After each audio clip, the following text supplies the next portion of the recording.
The story begins with an ordinary man, a middle-aged executive, the typical Japanese office worker, molded by routine and destroyed by it. Nothing but work day after day, as if time itself were slowly consuming him. Until one night, as he calmly walks home, he's hit, not by just any car, but by a runaway truck that drags him for more than 30 meters. The asphalt turns crimson. The death is brutal and final, but it's not the end. He wakes up, or rather, is reborn, in a new world. Found among the ruins of a village, wiped out by demons. And even though he's just a baby, he's the sole survivor of a massacre. An old mage finds him, the legendary Merlin, the man who once saved empires with a mere snap of his fingers. Merlin adopts him, names him Shin, and raises him as a grandson, but trains him as a warrior destined to destroy. Shin grows up isolated from the world, and thanks to the memories of his former life and his knowledge from the 20th century, he learns fast. Very fast. Magic? He masters it with ease. Swords? He cuts down monsters like he's chopping vegetables. At 8 years old, Shin enters the forest alone. With the cold precision of a hunter, he uses wind magic to track his prey and takes down a massive boar with a single strike. When Merlin witnesses this, he realizes the boy's devastating potential and decides to test his magic. When Shin tries to conjure fire, he summons blue flames, the kind of magic that could burn even hell itself. But he doesn't chant spells, because as he says himself, "I'd rather die than look like an idiot reciting magic words out loud."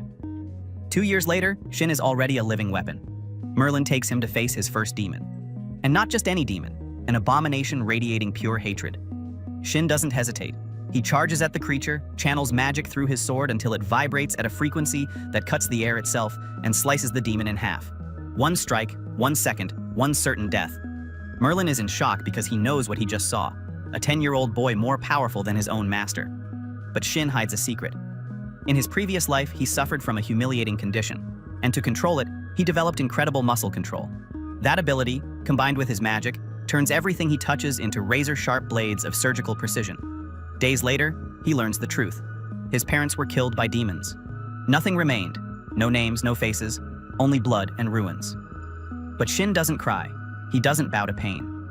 To him, Merlin, Melita, and Michael are the only family that matters. At 15, his coming-of-age ceremony is marked by a display of power. In an isolated field, he concentrates fire, oxygen, and hydrogen to create a micro-sun, a sphere of energy that, when released, explodes like a miniature nuclear bomb, vaporizing an entire hill. Everyone falls silent, because in that moment they understand. Shin isn't a prodigy. He's a monster with a human face. And this world isn't ready for what he's going to become. Enough to terrify everyone. Even Melita, who's seen horrors on the battlefield. Shin's power display is so absurd that the entire group reaches the same conclusion. Letting this boy roam free in the world would be like unleashing a furious dragon inside a porcelain shop. They then propose something insane but necessary, that the king turn him into a weapon of mass destruction under the direct control of the crown. But Shin has other plans.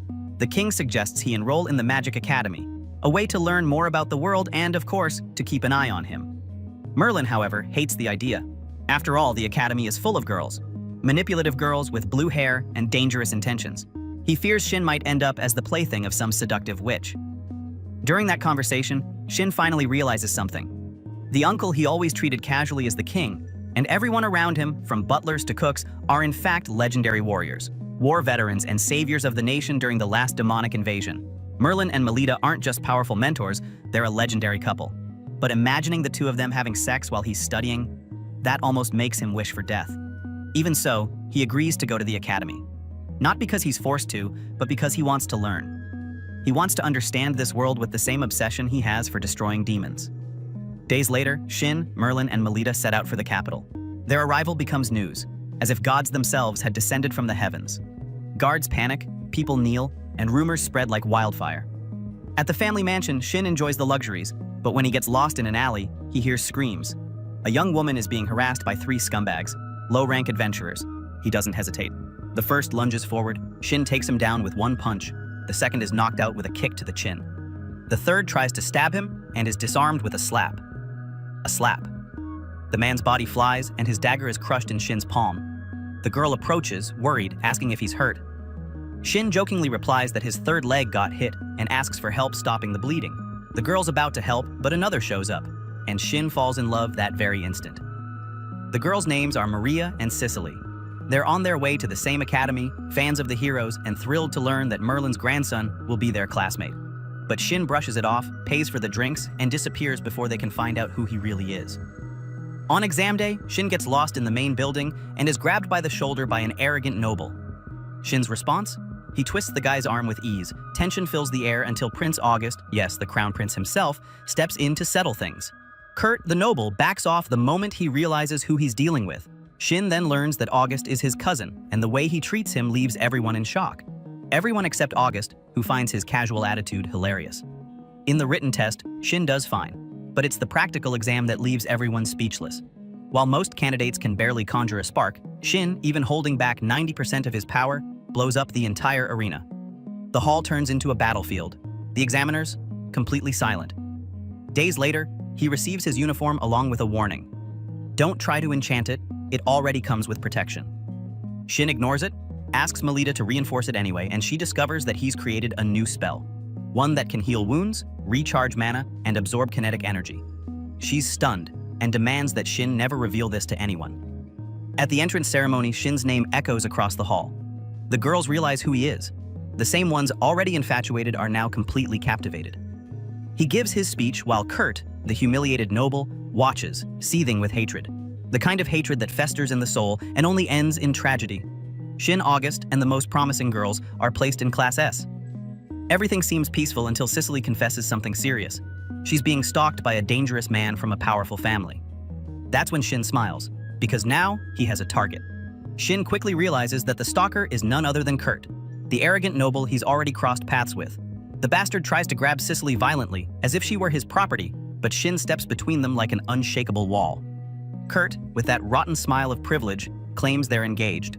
Shin hesitates for a second, respecting an engagement, but then looks into Cicely's eyes and sees terror, fear etched into her soul, a forced engagement, and abuse on the verge of exploding. Cicely screams that she never agreed to the union, that she never wanted to be part of that noble circus. But Kurt, in his arrogance, says her father will force her, and she'll regret not obeying. That's when August, the Crown Prince, steps forward and delivers his judgment. Use your title one more time to threaten someone, and it'll be you who disappears. Kurt backs off in defeat. August doesn't miss the chance to tease. Shin protecting a beautiful lady. Someone's falling in love. Embarrassed, Shin decides to escort Cicely safely home. Maria, of course, tags along. After all, it's the perfect chance to get closer to the hero's grandson. August joins them too, and soon the four become the Academy's strongest group. Upon arriving at the mansion, Shin introduces his new friends to Merlin and Melita. Then he asks permission to enchant Cicely's uniform with a defensive spell. Melita questions whether she's truly worthy, and Shin answers honestly, "I'll take full responsibility." Melita then reveals the truth behind Shin's enchantment. Any uniform enchanted by him would be considered a national treasure, powerful enough to decide wars, worth fortunes at any elite auction. An item so valuable that, even 2,000 years from now, it would still live on in legends. Embarrassed, Cicely tries to refuse, but Melita, touched by the girl's sincerity, encourages her to accept. The condition? No one can know. If word got out that Cicely received such an artifact for free, political chaos would be inevitable. The next day, wearing the enchanted uniform, Shin escorts her to school. Romance is in the air, but only for her. Maria plays third wheel for the second time in less than a week. During class, a blonde girl, Alice Kurna, bursts in, late because she was too excited for the first day. The teacher then introduces the school clubs, from alchemy to magical bodybuilding. Julius, shy as ever, shows interest in the muscle club. August, ever the schemer, encourages him. After all, that would free him from his duty as Julius's official chaperone. When they ask Shin which club he wants to join, he answers with a "not sure," and the entire class pushes him to start his own club. Thor asks the right question. What's the purpose going to be? Alice suggests a hero fan club, but one already exists. In the end, the group decides to create the Advanced Magic Study Club, the perfect disguise to gather the school's most powerful students. The next day, the group finds out Kurt has been punished, but his rage hasn't faded. They ask Shin why he's acting like an animal. The answer comes from inside the school. Kurt changed after spending time in Professor Oliver's lab, a dark place full of secrets. The only student who still communicates with that professor is Kurt. As time passes, Shin no longer needs to escort Cicely everywhere, but he reveals that he'll keep doing it anyway. The girl's heart nearly explodes. She almost proposes right there, but manages to keep quiet for now. Shin takes the moment to reveal his most terrifying gift, the detection of evil intent. He can sense when someone's soul is corrupted, and he says that when a demon or a wicked being is nearby, its aura shines with the color of death. How many demons have you faced? Maria asks, hesitant. With a soft, almost innocent smile, Shin replies, "Over 1,000. The room falls silent. He continues, "My first was a 3-meter demonized bear, and I was only 10. Dead silence. None of the students are ready for the truth. Shin isn't just a prodigy. He's a killing machine shaped by magic and hatred.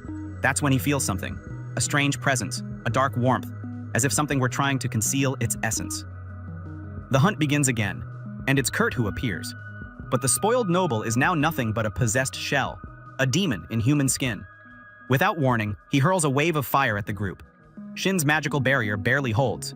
The heat scorches his hands, but his automatic healing kicks in. The pain fades. The threat doesn't. Kurt isn't trying to scare anyone anymore. He's trying to kill. As his negative aura grows like a living shadow, Kurt's body starts to change. Horns, crimson eyes, beast-like fangs. With cold precision, Shin commands, "August, take everyone and get out."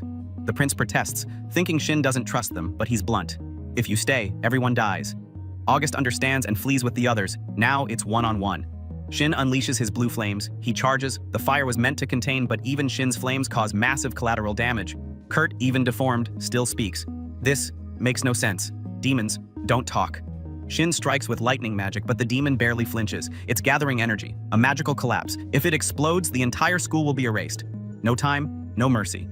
Shin draws his vibrating sword, rushes past the incoming blasts, and in a single strike, clean, swift, final, pierces the monster's heart. Kurt dies, but not as a villain. He dies as a failed experiment. For the first time, Shin has killed a human. His friends arrive and see the aftermath, all of them in shock. Shin won. But at what cost? August, examining the body, realizes the unthinkable. Kurt was artificially turned into a demon. He retained consciousness, something no demon ever does. It was an experiment, a test. Professor Oliver. That name now spreads like a curse. At the castle, the king meets Shin personally and tries to award him a Medal of Honor. Shin refuses, but Merlin cuts in. "If you don't accept, you'll be hunted as an enemy of the crown." Reluctantly, Shin accepts the title of hero, but makes it clear he's not interested in this political game. At school, Shin becomes a celebrity. The girls want his children, his hand, even his blood in vials. But Cicely seals it all with a single gesture. She takes his hand, and the world understands. He's taken. Shin's club becomes a trend. Everyone wants in. The professor imposes one rule. Only those who can use dimensional storage may join. In the end, only Mark, a blacksmith's son, and his childhood friend Olivia make the cut. Alice and her friends love the food from Olivia's family, so the club's popularity skyrockets. Shin mentions he needs a custom weapon. Mark sighs. He lacks the materials. Shin explains he needs a blade that can withstand supersonic vibration. Regular swords break. He needs something lethal, yet smooth. Meanwhile, Yuri, a charming girl, starts flattering him. Shin falls for it and agrees to introduce her to Melita in exchange for a favor. But elsewhere in the city, Professor Oliver is cornered. The Order of Knights is investigating him. With no way out, he confesses he's been experimenting on humans and now plans to eliminate everyone. A knight tries to stop him, is incinerated in seconds. Shin steps in. The battle begins. Sword against shield, fire against darkness. But Oliver, now a perfect demon, blocks everything. Shin pushes him back with earth magic, trying to unground him, but the bastard floats. He's beyond human limits. Shin activates his trump card. He begins invoking sunlight, a focused spell that channels dozens of sun rays into a single point. The roof shatters, light floods in, explosion. The impact is so brutal the ground turns to glass. Oliver is hit, consumed, silenced. But Shin isn't fooled. He knows the man might still be alive. Even so, he faces the royal mages who arrived too late, and says with a cold smile, "Thanks for the help, even if you just watched." Credit to the government, doubt to the heavens. The court mages stare at Shin as if they're facing a divine aberration. "What was that?" they ask, referring to the solar spell. Shin tries to explain the concept of solar light concentration, but the mages just blink, lost. His knowledge is light years ahead of theirs. The next day, Shin and the group visit Mark's family forge. Mark's happy, but Shin isn't. He knows Oliver is still alive. August's eyes widen. Shin explains, "If the attack had hit, I would have felt it. The explosion was his, to escape." The prince doesn't hesitate. He declares that the royal family will fund everything. Weapons, equipment, accessories. The world needs Shin ready. At the shop, the blacksmith treats them like kids until August reveals his identity. The place turns into a shrine. Everyone kneels. But when they find out Shin is Merlin's grandson, the new hero, the entire forge nearly faints. Shin orders a custom weapon, something that can handle his supersonic vibration technique without disintegrating. Outside, Cicely and Maria vanish with the third girl. Shin asks Mark if they sell anything besides weapons, and learns that on the third floor, they sell kitchenware. Then he turns to Cicely. "Do you want a pot?" The girl blushes and says that in her culture, a pot is equivalent to a marriage proposal. She'd only accept one thing, a ring. Shin, confused, only wanted to enchant her item with magic, but ends up buying the most expensive ring in the store. He slides it onto her hand. "It'll protect you." And without realizing the symbolism, he's just gotten engaged. Days later, Shin prepares for his official ceremony. Dressed like a celestial knight, he's presented before the royal court. Medals, red carpet, applause. But there's a warning. Shin is forbidden from being used for political or military purposes. If that pact is broken, Merlin and his family will be exiled. Shin accepts with disgust, but he accepts. At school, he uses his gate magic to escape the swarm of fans. Maria asks how it works. Shin explains that it reduces the distance between 2 points, unlike teleportation, which consumes mana. She doesn't understand, and he just laughs, saying, "Not even Merlin gets it. You're in good company." He decides to train the group. Starts with magical analysis. Maria's barrier, weak as wet paper. Cicely's, firm, solid, and glowing with mystical veins, thanks to the enchanted ring. Then Shin releases his own magical energy. The ground trembles, the air thickens, and some nearly vomit from the pressure.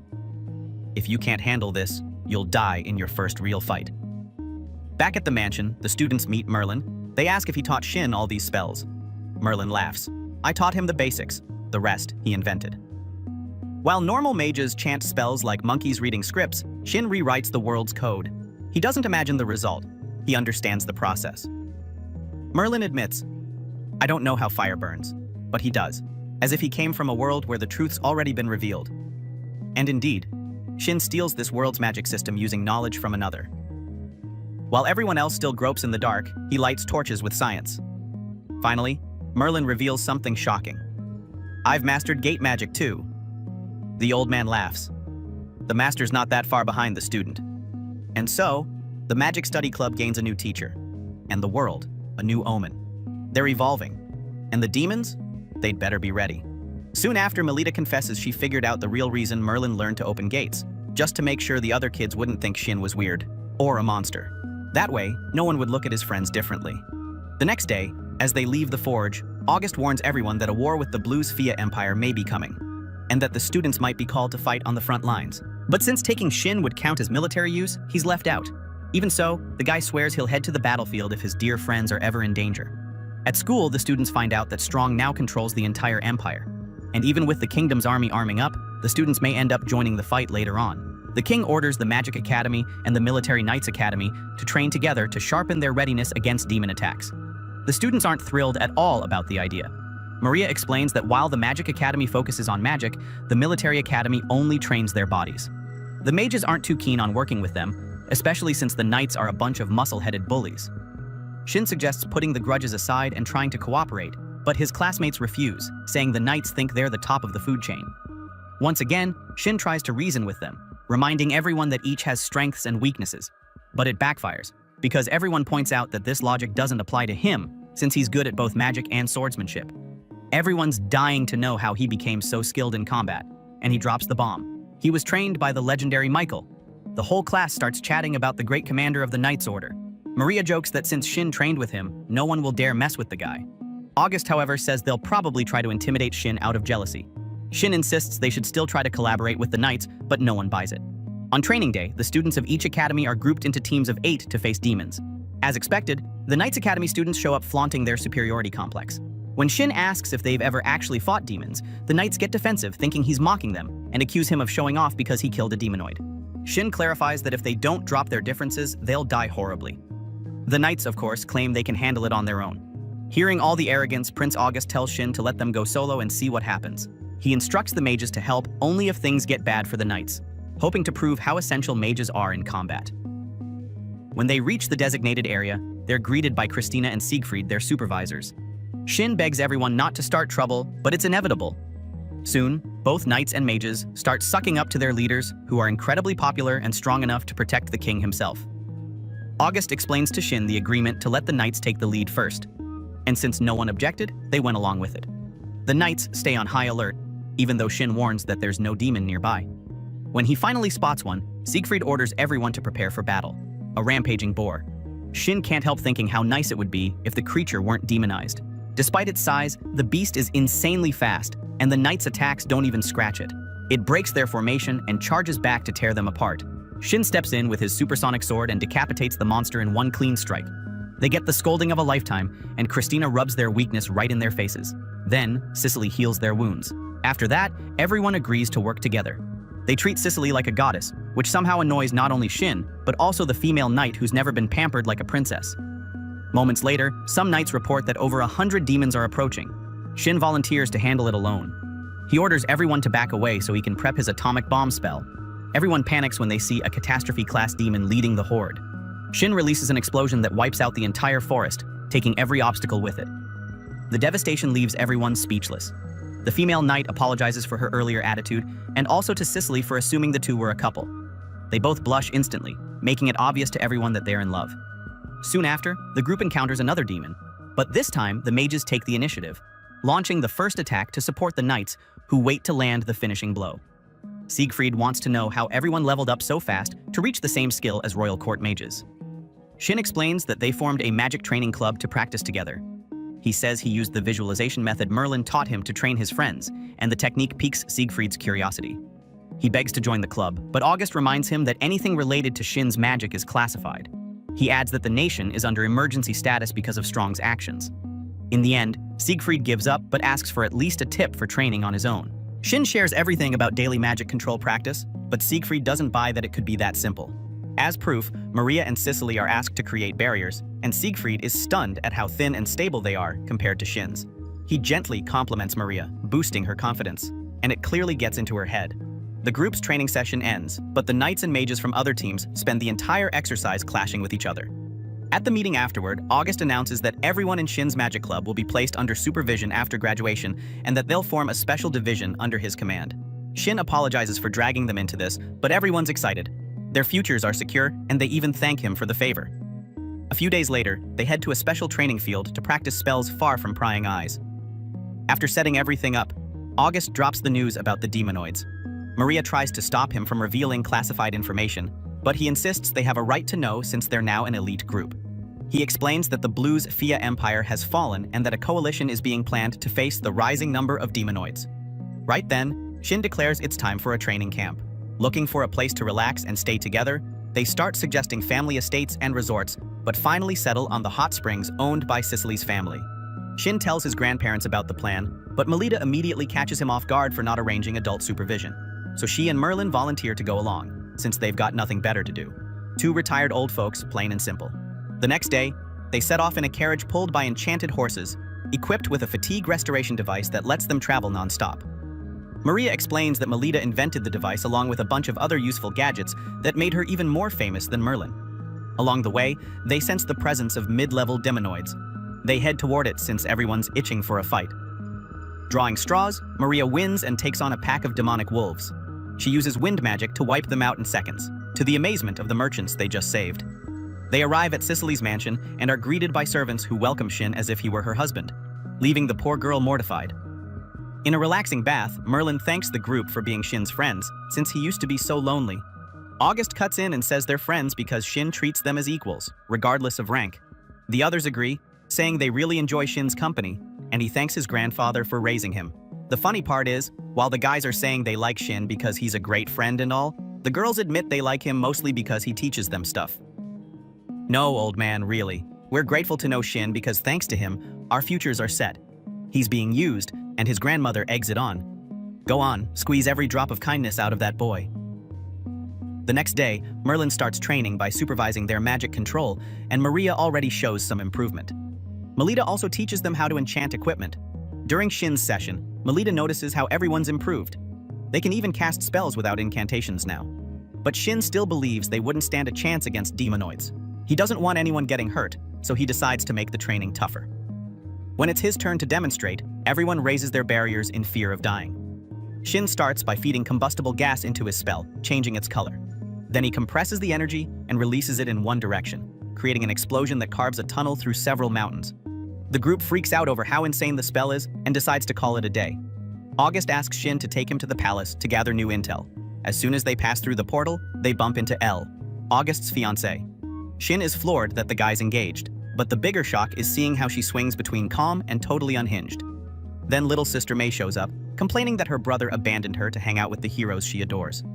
Shin treats Mei kindly and tells her to think of him as an older brother too, since August's basically like a cousin. The girls say they've been given permission to join the training camp, but the prince isn't having it. He decides to convince the king of the danger. The king sides with the women, and they return to the city. Elle makes it clear that her plan is to keep pests away from her fiancé. Shin thinks she's talking about the girls, but the warning is aimed at him, because August won't stop talking about Shin at home, even when they're alone. He apologizes, saying it's his first time having a real friend, and casually adds that Shin already has a girlfriend. Shin protests, but August takes the chance to push him into admitting his feelings for Cicely. He finally confesses that he likes her, but isn't sure if she feels the same. Dude, she's been dropping hints since the beginning of the anime. For crying out loud, she's been dropping hints from day one. And you've been dropping hints too. She's just not picking up on them, man. At home, Shin starts acting weird around her. Before they can say anything or admit they've been talking about her all day, Grandma takes Mei's hands and comments that Shin wasn't even a little cute when he was a kid. Everyone agrees, saying raising him must have been a nightmare. Out of nowhere, literally out of nowhere, Cicely blurts out that she'd love to have children with Shin, immediately turns beet red and runs off. That's all the proof Shin needs to finally take action. He musters his courage and goes after her. They go through an awkward silence until she breaks the ice, apologizing for her outburst. Shin then confesses that he fell in love with her at first sight. They both declare their love and become a couple. Just as they finally kiss, the gang trips out of the bushes. They'd been eavesdropping the whole time and ruin the moment. The next day, the new couple meets in the hallway. Cicely asks to announce their relationship to her parents. They go to her family's estate and Shin formally asks for permission to date their daughter. Instead of acting like a strict father, the man thanks him for choosing her. Her mother is colder and explains that as nobles they can't just date, they must court each other with marriage in mind. Naturally, both agree without hesitation. During training, Elle is stunned by their level of magic, but Shin says that was just a warm-up. Everyone raises their barriers as Shin steps onto the stage. He warns them it's not dangerous. No one believes him. He picks up a rock, infuses it with magic, and after a moment, the rock floats. The group stands speechless. He explains it's anti-gravity magic. Then he casts it on himself and, using wind magic, starts flying like a bird. Later, Shin tells his grandparents that he and Cicely suddenly got engaged. Though not surprised, they say they need to visit Cicely's parents. They arrive at the mansion and explain that Shin isn't a blood relative. Melita suspects they accepted him only because he's their grandson. The father admits he's disappointed there's no blood connection, but still considers him family. Cicely insists they accepted Shin not because he's Merlin's grandson, but because they know he cares for her more than anyone and would risk his life to protect her. After all, they put their daughter above everything else. Hearing that, the elders relax and apologize. Afterward, the group receives new uniforms enchanted with camouflage and other features. August immediately realizes what that means, and Shin confirms they're going after catastrophe-class demons in the forest. They soon find a demonized lion. Shin assigns the weaker members of the group to handle it first. They panic, but with Shin's guidance, the creature doesn't last long. They end up obliterating part of the forest along with what's left of the demon. The stronger members each take on a catastrophe-class demon of their own. Tony uses the vibrating sword to finish his off, and Julius begs to try it too. The next day, the new couple dresses to the nines for their engagement party. When Cicely appears, Shin is left speechless. At the party, they hold hands as they receive blessings from everyone. The king steps on stage to toast and congratulate them. A few days later, Shin teaches the entire group how to fly. Mei wants to try so badly that she even shows up in extra clothes. Weeks later, August is officially announced as the crown prince of the Earlshide Kingdom. As he takes his oath, a messenger bursts in reporting that a neighboring kingdom is under attack by demonoids. August uses the moment to announce that a special division has already been formed under Shin's command and is ready to confront the threat. He asks Shin to say a few words to calm the people. Shin declares that their group will be called the Ultimate Magicians, and they immediately take off to aid the neighboring country. Despite being embarrassed by the name, the team cheers as they soar through the sky, flying toward the front lines. Meanwhile, Strong, along with his lieutenants, Zess and Miria, gathers his army for a meeting. He announces that the Empire is finished, and their goal has been achieved. The soldiers complain, wanting to destroy the neighboring lands, and to everyone's shock, he tells them to do whatever they want on their own. Hearing that, most of the demons rush out to devastate nearby territories. All that rage inside Strong has been building for a long time. Back when he was just an old lord in town, he treated his people well, offered agricultural advice, and soon folks from other territories began migrating to his lands. At the same time, his wife was pregnant, and he worked hard to create a place where everyone would be treated equally. That infuriated the other lords, whose peasants were fleeing to his paradise. They conspired to bring him down. They invited him to the capital with a letter he received joyfully, thinking his hard work was finally being recognized. But after he left, strange disappearances began in his domain. Fake officers showed up spreading rumors that Lord Oliver Straw was selling his people into slavery. For 2 months, the rumors spread like wildfire. Then those fake officers staged a setup and led the people on a search, where they found a wagon bearing the Straw family crest, proof that pushed the mob to act. They marched to his home where his pregnant wife was and burned it all to the ground without mercy. Straw arrived too late to save his beloved wife and could only watch, horrified, as she burned before his eyes. The villagers offered no help and even accused him of slave trafficking. But he revealed it had all been a setup. It made no sense to use a wagon bearing his own crest for such crimes. The people realized too late that they'd been manipulated by the other lords. But by then, Straw was consumed by despair and swore vengeance on them all.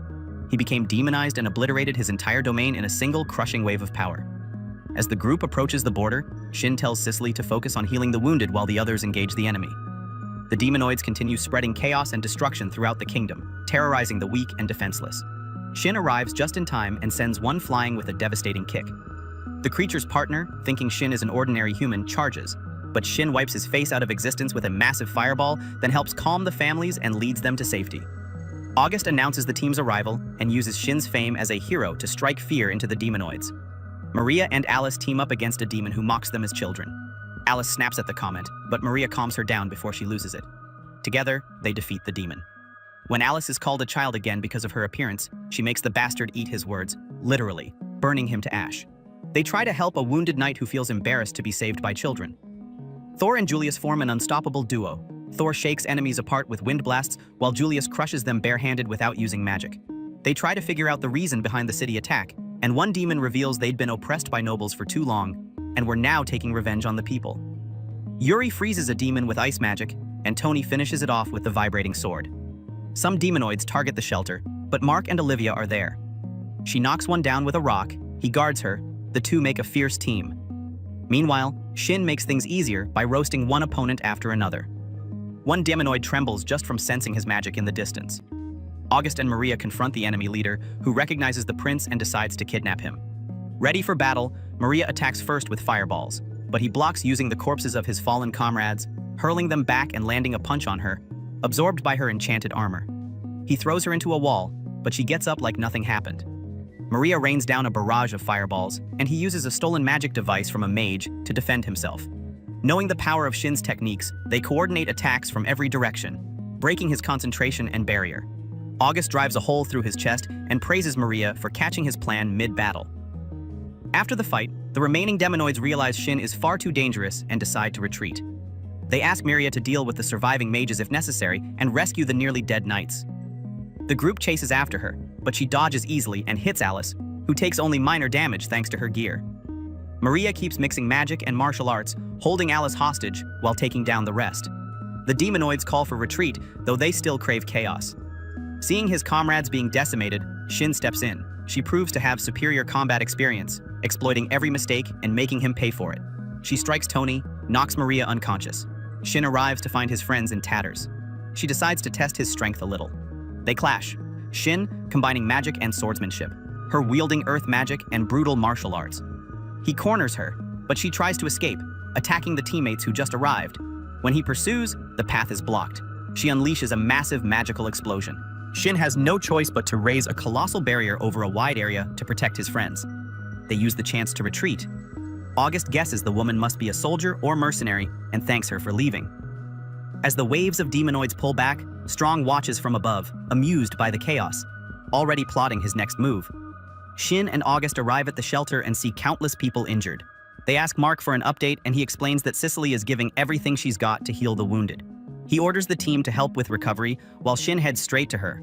He finds her exhausting herself trying to save a dying man, but her magic isn't enough. The man's family weeps nearby.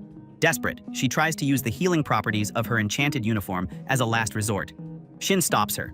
It wouldn't make a difference. Instead, Shin casts Advanced Healing, a technique that treats individual wounds at the cellular level.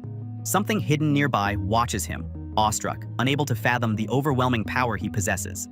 Once they're done, Cicely breaks down in tears, cursing her own weakness and saying she always depends on him. He tells her the man would have died if she hadn't held on long enough for him to arrive. The people they saved thank her from the bottom of their hearts and start calling her a saint.